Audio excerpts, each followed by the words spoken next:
Assalamualaikum warahmatullahi wabarakatuh. My name is Baso Rifki Patranto Yunus, and you can call me Baso or Rifki. So, this video is for my final test assignment. It is Advanced English Grammar course.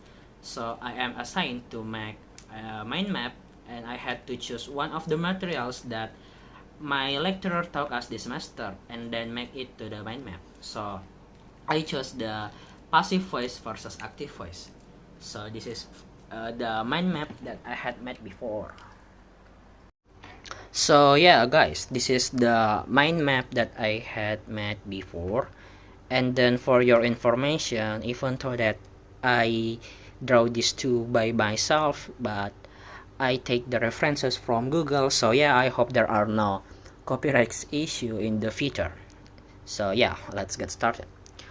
What is passive voice and active voice?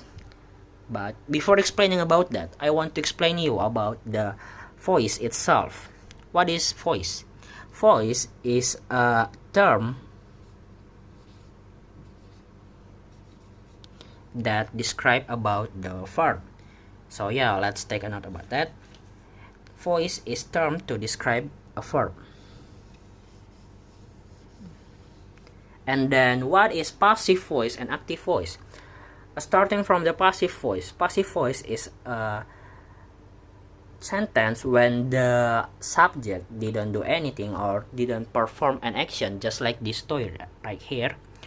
For example, a toy was played by kids. So yeah, the toy didn't do anything, but the kids do.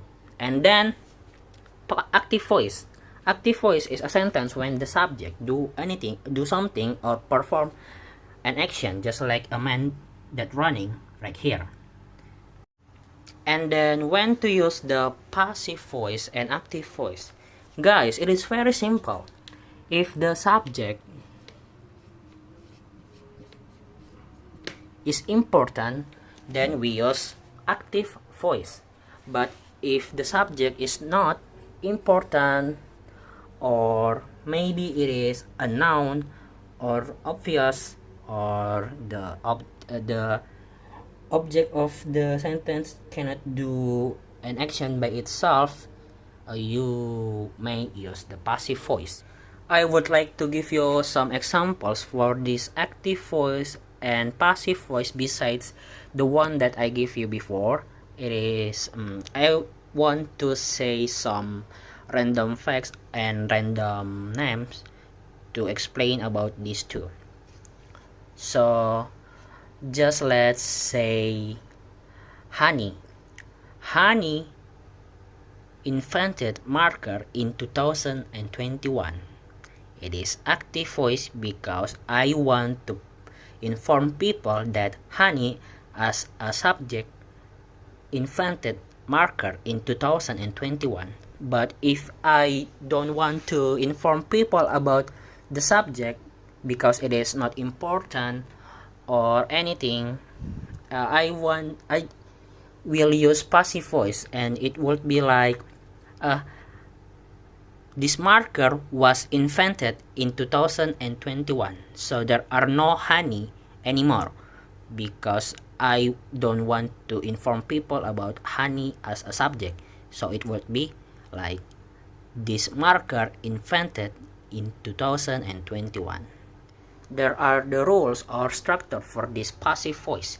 It is must be plus past participle.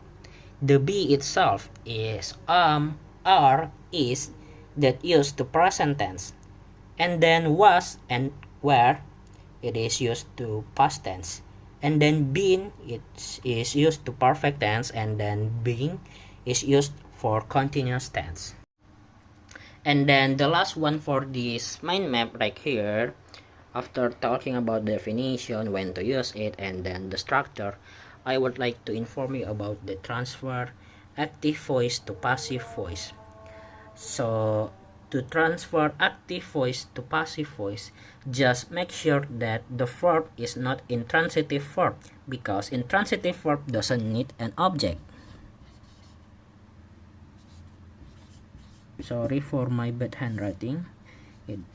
So The intransitive verb doesn't need an object. And as we know, passive voice do need some object, or passive voice need object because yeah, it is the formula. So yeah, I think that's all from me for this video. I hope that you learned something after watch this video, and thank you guys for your attention. Thank you for watch this video from the beginning until the end. So yeah, wassalamualaikum warahmatullahi wabarakatuh. Once again, thank you.